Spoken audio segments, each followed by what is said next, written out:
I'm doing today. Good morning. Happy Tuesday. Happy Tuesday, Jill. How are you today? I am good. I am good. It's kind of a weird week with holiday stuff going on, but yeah. I hear you there. Yeah, it's been a weird month for me. So I'm getting married on the 7th of July. So it's been kind of a crazy, hectic last minute dash to the finish line here. So I Yeah, totally that is a on lot that. going on, especially right after a holiday. Yep, exactly. The same week. Yes. Congratulations, Amy. Morning, Amy. Thank you. Morning, Tim. How are you? I'm doing well, thank you. Good morning. Congratulations. Morning, Dennis. Thank you.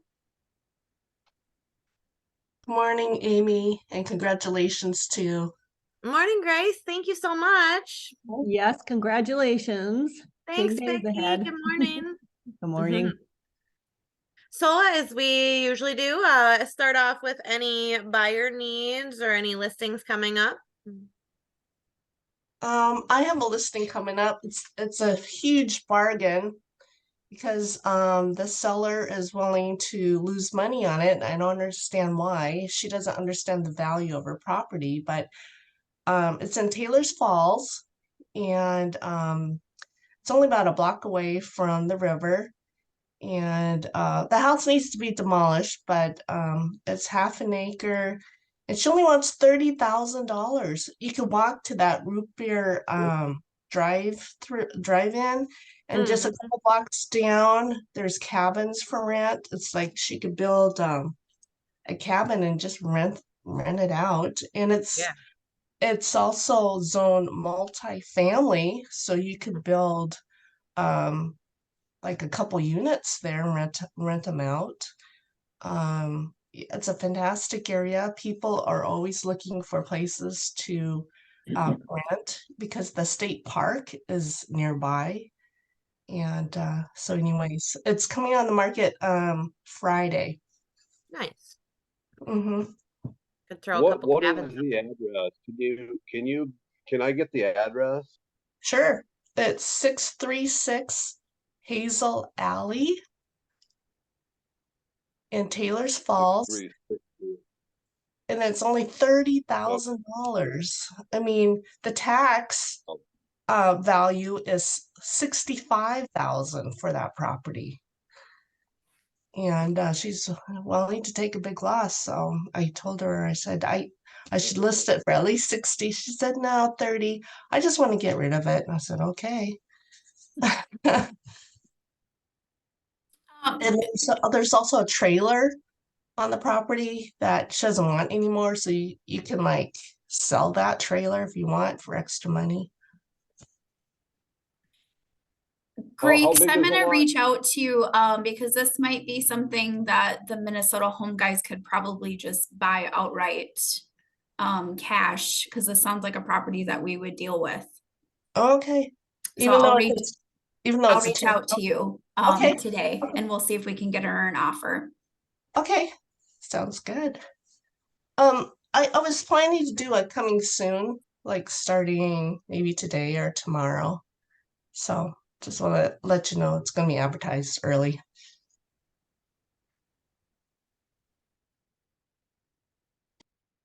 Thanks, Grace. It sounds like an interesting property there for sure. Yeah, it is. If in my younger years, if I have enough energy, I would buy it myself and just like put something on there because of the rentals. You know, people Exactly. want to be by the state park and recreation. Hmm. And I think the 30,000 is only for the land. Looks like the house is a torn down, is it? Mhm. The house needs to be torn down. It's a really small house. It's only like a one bedroom, one bath. It's really tiny. Um, I maybe you can remodel that house. I don't know, but the windows are broken, and the city says not to go in. So because you just never know, because there's a big hole in the floor. So How big a lot is it again? The lot is half an acre. Wow. And it's right on the back of the lot. It sits next to a little park.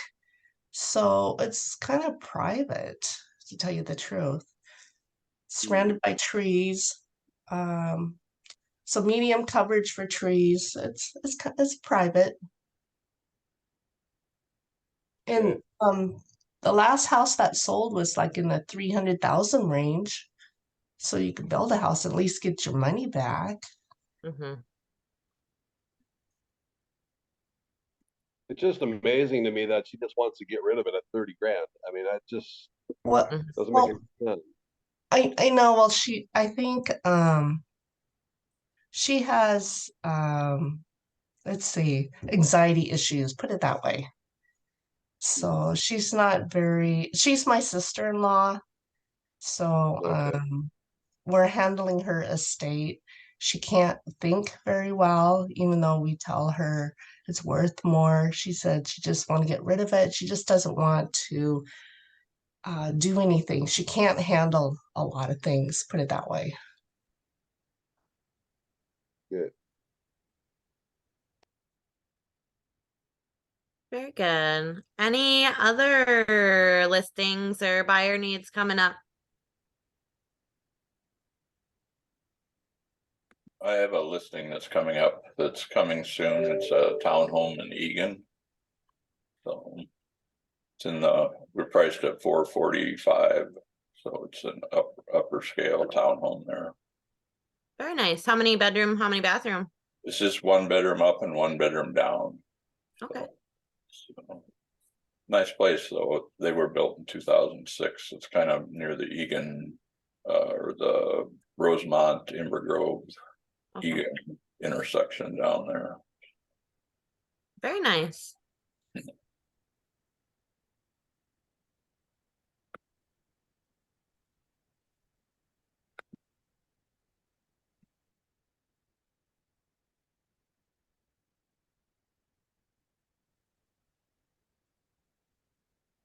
Looks like Jill had a question for you, Grace. If you could text her or message her your number, that would be good. Yeah, I saw that. I'll put it on there so everybody has my phone number and email. Perfect.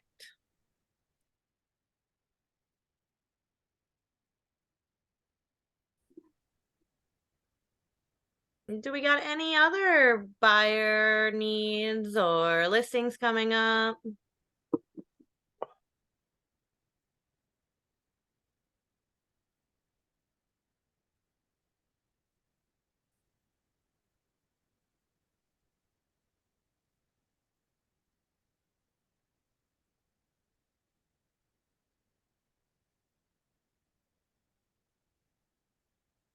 Sorry, the kids are being a little extra today. Perfect. Well, I will jump in. I know the other week we had quite a few questions on contract for deed items. Does anybody have anything else that they wanted to add before I went into that? Could I ask a couple questions? Just kind of housekeeping. If we don't want to address it here, that's fine. Maybe Yeah. you can help me later. Yeah. Okay, so how does everybody handle the question when you have a listing? Do you have any offers yet? So I had a listing and actually 3 realtors, reached out and asked me, do I have any offers? And I'd be honest, I just say, no, I don't. And then my husband was telling me, well, maybe you shouldn't say that because it's going to affect, blah, blah, blah. But, do other realtors, do you guys say, yes, I do. No, I don't. I can't say. Does anybody have a guideline that they go by? You always have to tell the Nikki, truth. I'll jump in there. What I always say is, if I don't have any offers at the moment, what I say is, I don't have any in hand, but I do have a lot of interest in the property. We have a lot of showings going on. So that way it gives that anticipation that there are a lot of people looking at it. But you are saying I don't have any offers in hand at this moment. Mm-hmm. Okay. I mean, to me, honesty is the best policy. I agree with what you said, Jill. I mean, basically don't make stuff up. I mean, if you have, even if you have a couple offers in hand, just let them know and then call like highest and best by a certain time or a certain date or anything like that. But that's what I typically do. Okay. So I did get an offer and we took it, but it just really was more a prevalent question, this last weekend than I've ever had in the past. Because the market is different, they're not assuming I got 5 offers and they're wondering even if I got an offer. So it worked out. I just didn't know what other people, if they ask and, what other people say. I will tell you, Vicky, I am getting it quite a bit. We've Okay. got quite a bit of listings going on right now, and I do have a lot of agents calling, asking for offers. And then I will tell you, a lot of the offers I'm getting have escalation clauses in them. Oh, wow. Which are really interesting because I think I had one the other day that I got 4 offers and they had escalation clauses in each one of them. So Wow. agents are getting creative, and they're getting creative so they're not having their buyers overpay as well. So yeah, it's little tips and tricks. It's a fair question and I would ask it myself. Yeah. But again, I want to just keep going. Well, I'm not going to lie. If I don't have any offers, I'm going to say I don't. So anyways, it worked out. Right. We got an offer. So, and we accepted it. So, which leads me to my next question. Is there a way on MLS when we do the ad edit that it's pending inspection right now, but I can't seem to make that on the editing pending inspection. I can only get pending with no contingency. Did that change? Not that I know of. Let me pop on there here.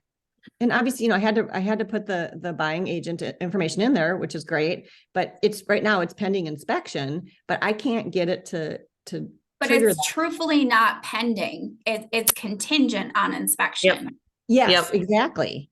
Yep, that's the only way you can do it with a contingency. If it was truly pending, that means it's going to the closing table. Okay, so then on the MLS, under the status, there's things, there's active, pending, active, and closed. And then under contingency, it won't let me do anything except for none. It won't let me do pending inspection. Yep, you can only do it as active inspection. Okay, so that's my bad. Or So- active other, or active, it's still active. You can still take showings on it. Most of the time you don't. But until it's like in the actual pending where it's past inspection, that's when it goes into pending status. So right now I should make it active inspection? Yes. Got it. Okay, it lets me do that. So it's foolproof. Okay, that makes sense because I was like, how did I do this in the past? And I thought maybe something changed. So, and technically, yes, the inspection is this tomorrow and Friday. So yes. So once we close that up, then we can make it pending inspection or pending. Yep. Yep. Okay. All right. Thank you. Perfect. Any other questions or fire needs? I do see 1 or 2 more people hopped on here. Yeah, I do have a question Yeah. on the well and the septic system. I'm pretty sure that it is not very common in the cities. So is it mandatory, according to the Minnesota law, that the septic inspection should be completed before the sale, and also the well? What are the clauses?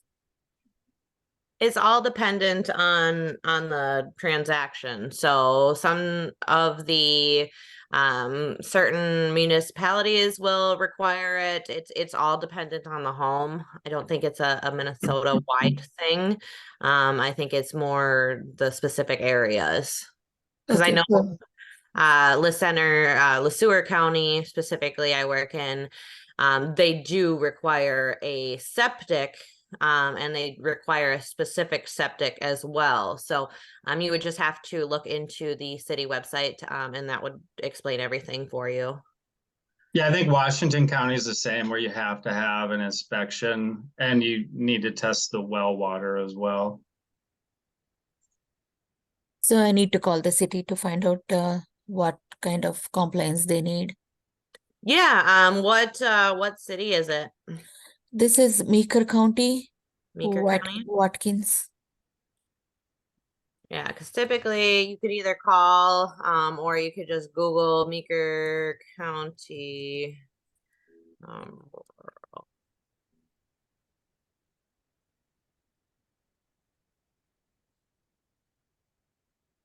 Let's see.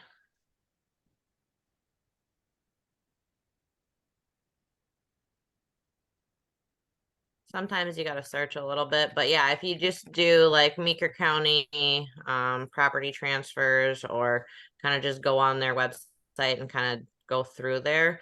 Otherwise, yeah, if you were to call the city, I'm sure that they would be able to get you to the correct person. You may be transferred a few times, but they may be able to get you to the correct person, and they may be able to email you that information as well. Okay, great. So I was under the impression that it is Minnesota law, so that's good to know. Thank you. Mhm.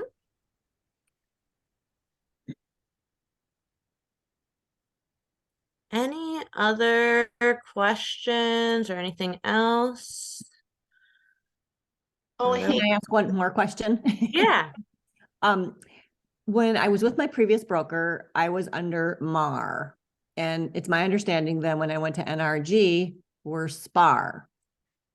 Am I members of both? Do I pay dues to both, or is it one? Do I need to be on both? Yeah, that's actually a very common question. No, you do not. MLS is through SPAR. So your MLS and your MLS dues, you'll be paying through SPAR. But if you are closer to the MAR or prefer MAR, then you could stay with MAR, or you could go over to SPAR. It's your local association. So that's going to be where you go for like materials and stuff. So we have people in St. Cloud that use the St. Cloud area. There's people up in Duluth that use the Duluth one. And then they're also part of SPAR just for the MLS. Okay, so really, I just need to belong to one of them. Yep. And then yeah, you'll be don't- paying your membership dues. So if you're a member of both MAR and SPAR, you'll be paying your membership dues to MAR, but you will be paying your MLS dues to SPAR. Okay. So is So there, like so I sorry? don't believe there's any extra fee that I'm paying since I'm in both. Is that correct or not? Yeah, correct. So I'm just member of SPAR specifically. The Southern Minnesota Association is it's a different way of setting it up, but I'm a member of SPAR. So both my membership dues and my MLS dues come out of SPAR. But if I was, say, the Southern Minnesota member and then my MLS under SPAR, I would pay my membership dues to the Southern Minnesota, and then I would pay my MLS dues to SPAR. So then you're not getting charged twice, you're just getting charged from both companies, but it's for two separate things. Dennis, did Okay, you thank say you were part of MAR and SPAR? No, I'm part of SCAR and SPAR. So the St. Cloud Area Association of Realtors. So, just kind of stating to anybody, I mean, I like the benefits of both because, I can take advantage of both things. You probably are paying double dues then. So like we all should be having our MLS dues coming up here on the 30th. If you haven't paid those, they're due by the 30th for like $146 or something. And then in the fall, when you have your membership dues, it's another like $585, I think, or something for SPAR. And then I'm not sure what any of the other associations are, but if you are getting charged that $585 in the fall for SPAR, then you are paying membership dues to SPAR as well. So I would just double check that if you are paying double membership dues. Typically you have one and then you have a secondary membership. I have the same Yep. thing where I'm my first membership is with SPAR. My second one is with Lake Superior Area Realtors, but I'm not double paying because it asks you, are you a member of another association? So there shouldn't be double fees. Yeah, that's similar to how it is down for the southern Minnesota. But yeah, if they're under two different, so their membership is under MAR, so they would be paying their association or their membership dues to MAR if Mhm. they're under MAR. But otherwise, it's just MLS that is required for SPAR. But it's just like you, I do the secondary membership for the southern Minnesota because it's just easier to go through SPAR and then the RASM. Yep. And you have to be part of one of them, right? I believe you gotta be part yeah, of you have SPAR. to. Okay. Yep. Got it. Okay, thank you. Yeah. Did I hear another question at Yeah, all? being a member is not mandatory, right? So that's your local association. So that would be those are required because that's how you would do like your trainings. That's your local association that you're affiliated with. Is that mandatory? That's Yeah. your ability to use the MLS. Yep. Yeah, Can't you just, it's not mandatory, but in order to gain access to the MLS, you need to have one of those. oh, you cannot just gain access to MLS without being the member? No. Oh, okay. No.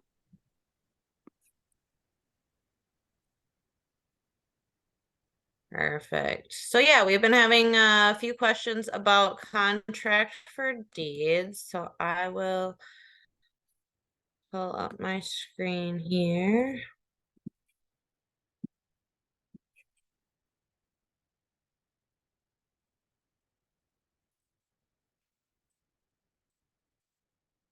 So yeah, we've been having a lot of questions about the contracts for deeds.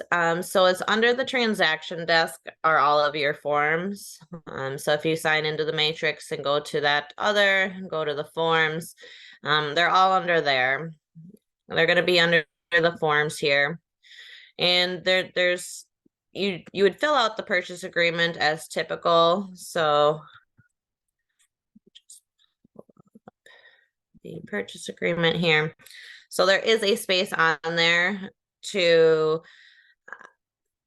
state that it is a contract for deed, and then you would have to fill out the addendum to purchase agreement well, my goodness, this morning, contract for deed financing, which I was going to bring up, but there is a spot that you would designate that you are doing a contract for deed, whether they're putting 10% down in cash and then financing 90%. That will go all over it in that as well, but you do still need to stipulate that on the actual purchase agreement. Otherwise, in the residential contract for deed, I typically always just go up here and search everything because trying to find everything in them folders is just difficult. So sometimes you do have to search through here, but also make sure that you're doing the residential and not the commercial. So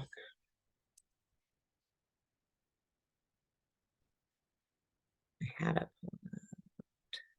Addendum to purchase agreement, contract for deed financing. So you see on the bottom here that it is in the residential forms. You are going to want to make sure that if you are doing a residential transaction, that you are pulling it up for the residential. If you are doing a commercial, do it for the commercial as well. Which then this brings up another form that's actually 4 pages here. So it just goes over all of the stipulations and outlines everything for the contract for deed. So whether it's a contract for deed or a contract for deed with assumption of financing, which would again require another addendum. If there was a contingency for an attorney review, and then you get down into the payment terms here. If it's a balloon payment at the end. So, I mean, it's pretty self-explanatory once you get into this. You just go line for line, and if there's any additional terms, if there is any credit approval needed, basically just going through this similar to a purchase agreement, and going off of your buyer's needs and what's agreed upon with the seller.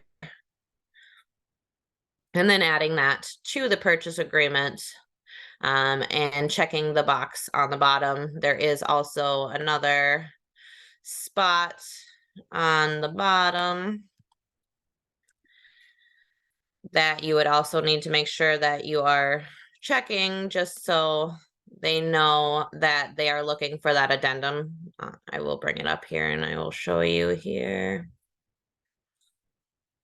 So you got all your inspections, buyer's property, provisions immediately after closing. I think I might have, nope, it's right here. So it's down here quite far towards the bottom, but you just want to make sure that contract for deed financing addendum is checked so they know to look for that in closing and everything else. Otherwise, that's kind of the gist of the contract for deed financing. I didn't know if there was any specific questions, or if anybody wanted to go over that in more detail.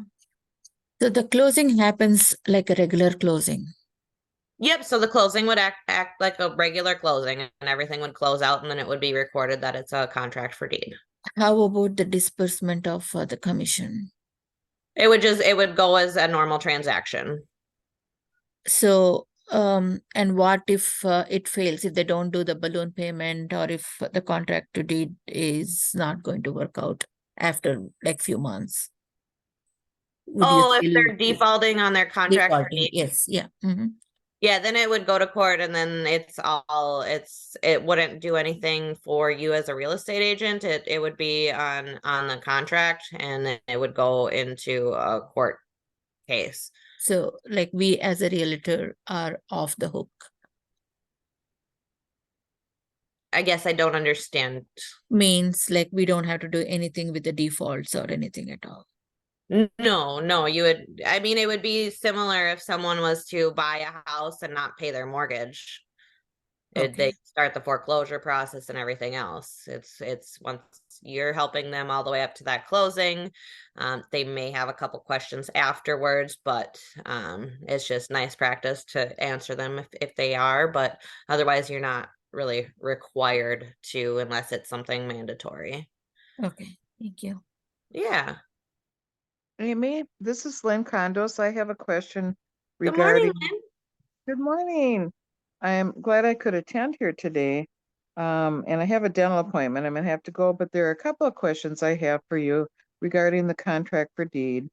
In the olden days, there was a clause that, as far as canceling the contract for deed, if you were going to use an attorney, it would be a 60-day rescission period.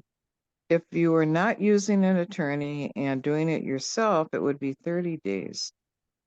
Do you know if that still holds true? That's one thing. And the other thing is, in the olden days, I'm sorry, I'm so old. There was a cap on the interest rate of 8% for many years. Do you know if that has been repealed and you can charge whatever interest rate you want? Or is there a usury rate?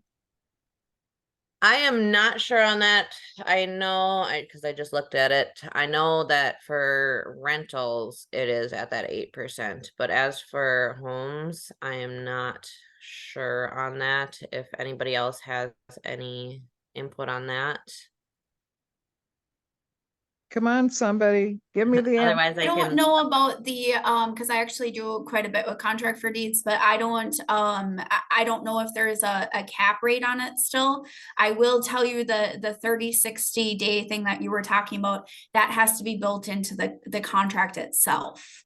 So that is something that when you build out the contract for deed, you have to specify it in there.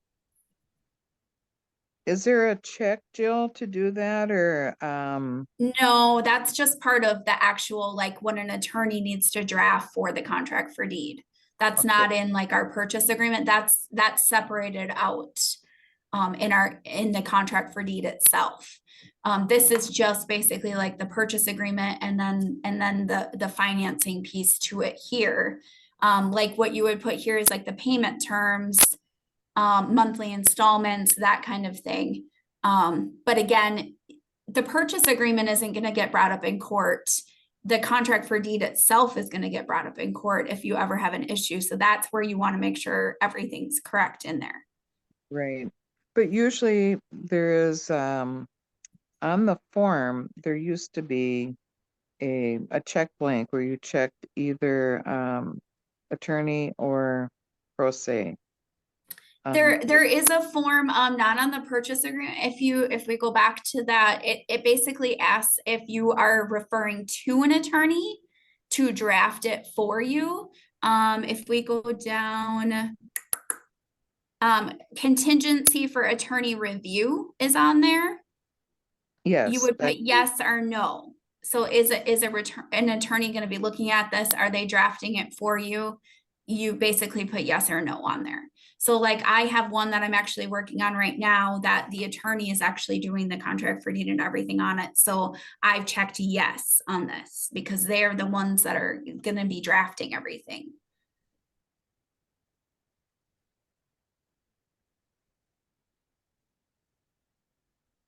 Does that help? Not really. It looks like they've taken that out on the contract for deed financing addendum. I don't see that as a statement anymore. If it's drafted by an attorney or not, or if there's an attorney that would be representing the cancellation of contract. That is what it used to say. And it looks like they took that out because there aren't that many contract for deeds anymore. Well, and I think a lot of it has to do with the fact that you don't have to go through an attorney anymore. You could get on Rocket Lawyer and anybody can draft a contract for deed. I mean, Right. it's a pretty simple process now. It just depends on what the clients want to do. I want to say you can even pull up on the Commerce website a generic one as well. Yeah. Okay, I'll check it out. And if I find out that it's still 30 and 60, I'll report back to the huddle to let everybody know that that still is part of the cancellation. So now with the conversation, what I'm hearing, so along with these two forms, like purchase agreement and the financial agreement, there should be something else to be done from Rocket forms. Is that right? If they default on their contract for deed, say they make their payments for 6 months and all of a sudden they don't make their payments because they're out of work or they scooted out in the middle of the night and moved to Europe or something, then you would need to have a cancellation of contract for deed. Sometimes you would need to have like a notice of motion and motion to take it into court to get it canceled. And like Jill was saying, you can go on many different websites today to do that procedure yourself so that you wouldn't have to have an attorney go in and formally do a cancellation of contract for you and have it go to court. That's something that you can do yourself. But in the statutes, there was a clause regarding cancellation or rescinding a contract for deed if they defaulted, that if you were doing it pro se or by yourself, you would not have to wait 60 days to take it to court. You could go ahead and get a cancellation of contract within 30 days.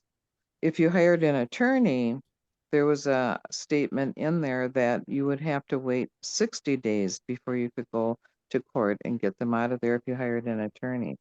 And my question to the huddle is that still in the statute? Is that still a normal procedure requirement? So, Lynn, are you talking about once it's already closed and they're in it and either they've defaulted or they want to cancel? Yes. What if they've But- defaulted? It's where you're canceling the contract for deed because they've defaulted. Okay, I think that would be similar to like an eviction or the rental laws, because at that point they would become a tenant, basically. No, a eviction notice would be put on their door. You'd have to do an eviction notice to get them out of there. But you have to wait 30 days. If they're in default, you have to wait 30 days before you can take it to court. That was if you're doing it yourself. That was the old rule. And also the old rule was that if you are using an attorney to do the eviction process and take them to court for the cancellation, it would have to be a 60-day notice. And my question to the huddle is, whoever is doing these now are proficient with contract for deeds, you're going to have a percentage that are going to default, especially in the marketplace that we're in. And if we do, what is the standard? Is the statute still holding 60 days if you do it yourself or 60 days if you hire an attorney to do it and 30 days if you do it yourself? So That's I the- think, Lynn, what this goes back to, and I don't want to make sure that everybody doesn't get confused by this. What again, I think it goes back to is it goes back to the contract for deed. So as a real estate agent, if it defaults, it doesn't have anything to do with us as a realtor. It's what the people put in the contract. I think that's where it's getting some confusion with people here. So if it defaults, that's on the person in the contract for deed to go back after, let's say, the buyers, for instance. But in that contract for deed, like the one that I have here basically states, if you don't make your payments within 60 days, I can then take you back to court. But I have to wait the 60 days. So it's your default period in there.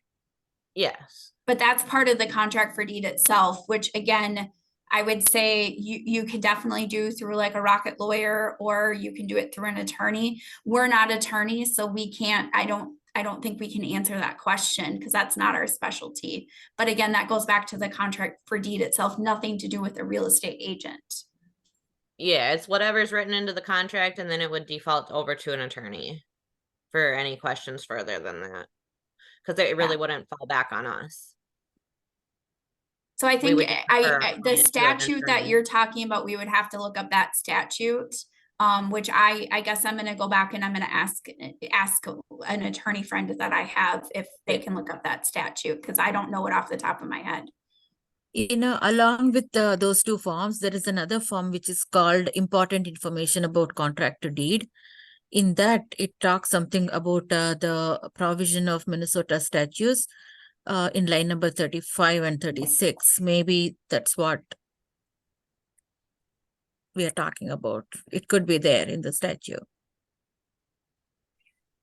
Important information. Let's see. Yeah. Let's pull it up here.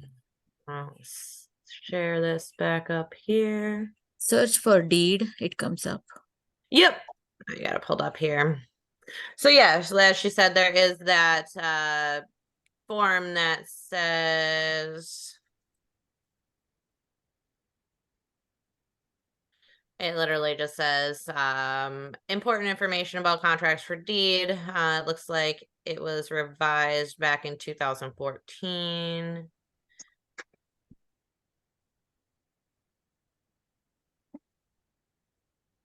Okay, that's what I needed to know. Yeah, and then you could go through here if you're entering. So this is to also give to your buyers as well. It's just a small amount. But you said something about line 50. 34, 35 or 35, Okay. 36. So this is about the purchase agreement. So this is before closing. So this is where we're getting kind of confused as well. So if you're entering into a purchase agreement, if you haven't already signed, you can cancel the purchase agreement. So this is something different than what she was asking. Do you have a different question about this?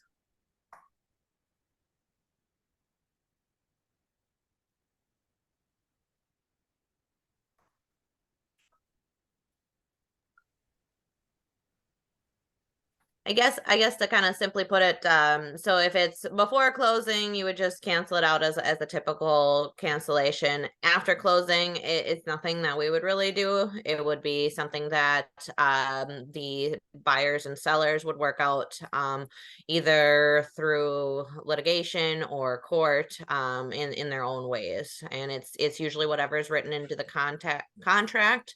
And then if you had any questions, like Lynn, about the specifics of the contract of, okay, can I write into the contract that they only get a 10-day window? That would be definitely something that you would want to contact either a lawyer friend or look up on the Minnesota Reservoir website and look for those specific law terms yourself if that's what you're versed in. But I specifically always go to the lawyer because they keep tabs on everything and it's their job to know all that stuff. And then if you're always That clarifies it very clearly.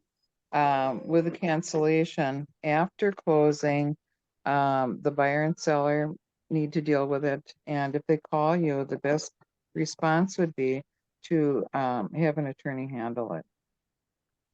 correct. Yeah, It's I even got kind of like what I say, if you're doing a contract for deed and you said like, oh, I can help you and I can draft it for you, you don't want to be liable for that. And again, I don't say that I'm an attorney. I don't want to be an attorney. I'm a real estate agent, and that's where I say you need to go to the experts for that, because you don't want to be held liable for something that you did, but you didn't really know a lot about. I love passing it off to the experts. I do that with Yeah. anything, any mortgage questions, anything. I'll be like, you should contact the mortgage person. He is so versed in that. That's real. That's real.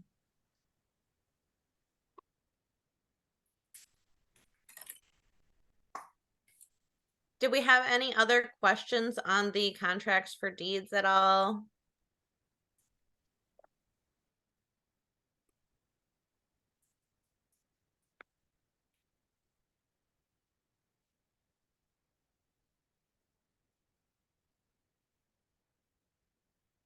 Perfect. Any other questions about any other forms that anybody wanted to get into, like purchase agreements? I know Jill had mentioned about the escalation clause earlier. I am one of those people that have been using the escalation clause because I have my buyers that I've had for the last year and we keep getting beat. Even with an escalation clause, does not guarantee that they're going to take the highest offer because I just got beat out. We had the highest offer with our escalation, but then there was a cash with no inspection. So you always, there are still those out there as well. So did anybody have any other questions on any forms or anything? So I do have a question on the auctions. So when you buy a property from an auction, so does these forms like the purchase agreements and all these forms are used, or do you need to go with the standard forms which the auctioneers use? Sorry. I have not done any auctions. Has anybody else done any auctions that could input? Typically, you use the auctioneer forms. They have to go through the same process that we have to go through. Most of the time, those auctioneers are real estate agents as well. But they have their own forms that they use for it. But you're still going to see the same like agency forms, arbitration. You're going to see all of that built in. It's just going to be it's going to look a lot different than our normal forms. And I'm sure since they are throughout the United States, they have one which includes all the laws of all the states. Yeah, and they're actually, I would say they're a little bit even more regulated than we are, because I want to make sure nobody else is taking advantage of people, for sure. But yes, they look a lot different. It's just kind of even like, like a new construction. Most building companies have their own purchase agreements. It looks a lot different than our normal one. So the first question is, are you asking for yourself or one of your clients? If one of my clients is asking me the question about, say, do you deal with auction properties? I say, I can deal with auction properties. The portion there that I mean, it depends on how far they dig into that question as far as, I'm really interested in auction properties. Okay, well, you'll need to let me know well in advance. You can't let me know the day before an auction's going to close that you want to do it, or I won't represent you. And the reason that I say that is because you're going to want to read through all of the auctions. Each auction can have separate portions in there detailed to them. They're built in for the whoever they're auctioning the property for. They're not like the regular forms that we use. For instance, it was one of the first ones that I looked at for a client that said, if the purchaser of the auction wins the auction and the owner of the property that's in default pays off the property, the difference, meaning if the property owner only owed $50,000 on the property and you bid $150,000, the difference in between that you would lose, or your money would be taken by the bank. So you would get $50,000 back, but you'd lose $100,000. So you're going to want to let your buyers know if they're looking at doing a auction property, that they really got to do the homework with that. And I also tell them straight up, I'm not a lawyer. So you're going to want to read through all those things, because you really don't want to get into a lot of auctions unless you're really, really determined that you're going to beat the system and you're willing to take on a lot of risks that I'm just not willing to take on. So that's my sense in that real quick. Yeah, and I've back when I was searching, that was a similar response that I would get. I did notate it here to see if we do have anybody who does deal with a lot of auctions. So we can see if somebody does that, but I would typically just send the referral and get the referral and sit back and just collect a little bit of money. So referral, so how does that, I mean, referral to the person who is well versed with auctions. Yep. So then you would just send them their information. You would fill out a referral form, and then you would agree on a percentage that you would take for passing along that referral. So typically people do anywhere from 15 to 30%. It's all dependent on them and how much they want to get out of it and how much they've put into the transaction. So it's something that you would work out with whoever you refer them to, and say you guys agree on 20% referral. So then they would handle the transaction for you. You would just sit back, and then once that closes, you would just get that 20% for giving them the referral. Okay. And we do have referral forms on our Suite Assist. I will jump into that, being we have a couple minutes left here. But do we have any like auction expert in the group for? So I'm gonna send an email out to Randy, see if we do. It doesn't look like anybody on the call today is. So it would be something, either you could, if you have someone immediate, I would just reach out to Francis. Hey, is there anybody in the company who's well versed in auctions? Otherwise, I will be putting it on my notes and finding that out as well.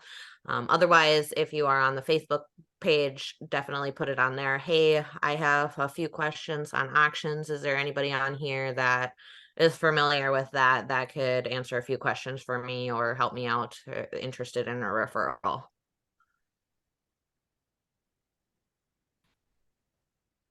Amy, on that note, does NRG have any agents, any realtors in Arizona or Florida?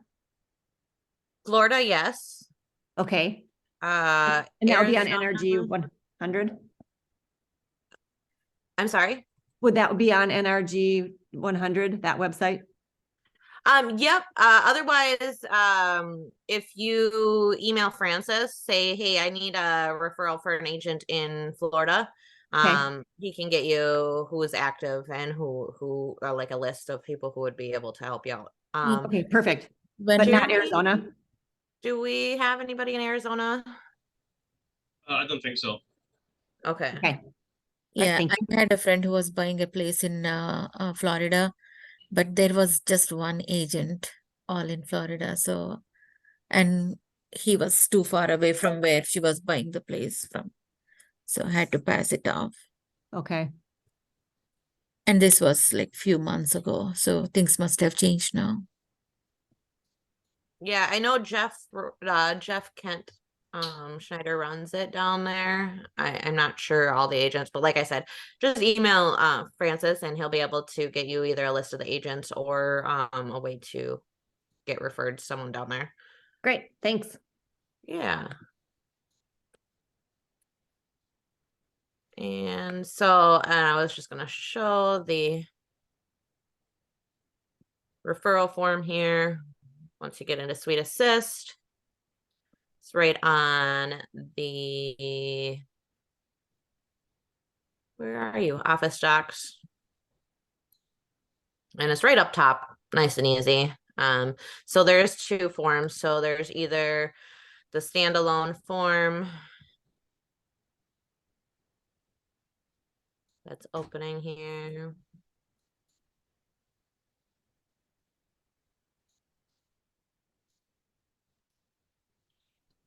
Okay, it's for some reason taking a while. Okay, so yeah, then you have your referral form here. It's pretty standard. Otherwise, if you needed to comment on anything, there is one that has space for comment.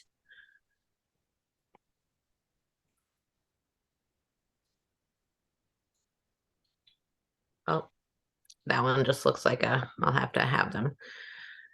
But yeah, otherwise just that form one, there's the PDF version. You can download it and fill it in there. There is also the document version. So if you have Word document, you can download that one and fill it out through Word there. Otherwise, again, you can go to your continuing education, set up your online payments, your ACH payments. Any of these office documents will be in this office document area. All of the previous trainings are in the training room. So if you had any questions about the Suite Assist trainings, they're right up top there. Otherwise, down on the bottom is all the previous weekly huddles.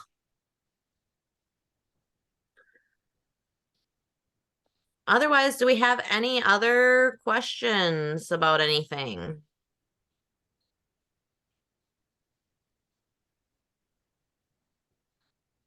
Amy, you know, Yeah. on my piece of property with the torn down house, well, the house that needs to be torn down, can I also Yep. list as a vacant property as well or not? Let me see. Can I list it twice? One is vacant, one is residential. Vacant. That I am not sure of, because I think that would constitute as a dual listing. Let me ask on that and get back to you. I mean, I can call. Yeah, or if you wanted to reach out to Randy, he would definitely be able to answer that for you. Okay.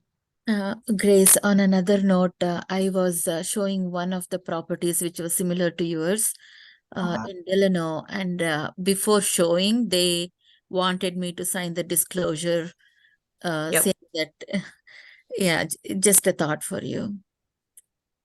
Like Yeah, enter with your own risk, need, like all of those disclosures. I think it's a standard form, or if you want, I can look for that thing and download it from MLS. I'm trying to think of the form. Do you remember the form name? But yes, I remember there is a form that you can have people sign that when they go to a showing that you're not liable if they go in the house and do what you're not telling them to. It's that it is a condemned property or whatnot. Oh, there Trying is to find them. one. Oh, okay. I think I went through all the forms on North Star. I didn't see it. I'll ask them that.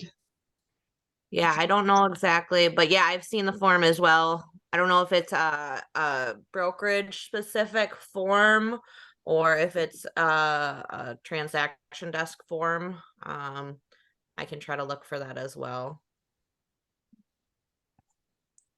I could look for that. Thanks, Okay. Amy. Yeah.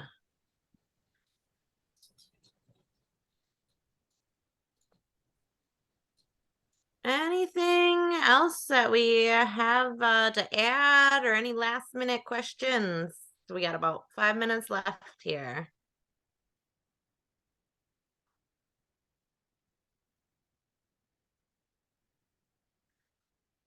Perfect. Well, if there isn't anything else, I hope everyone has a wonderful day and we will see everyone next week. Or actually, it's the 4th next week. So, do we want to have one or do we want to celebrate? Yeah, I think a lot of Yeah, people we'll are take it off. skipping their meetings on the 4th or right around there, so. So why don't we reconvene in 2 weeks here, being next Tuesday is the 4th, and everyone have a happy 4th, and we'll see everybody on July 11th. Awesome, Have a thanks, great Amy. 4th of July. Thanks, everybody, Happy for all the wedding. info. July. Thanks, Jill. Bye-bye. Bye-bye.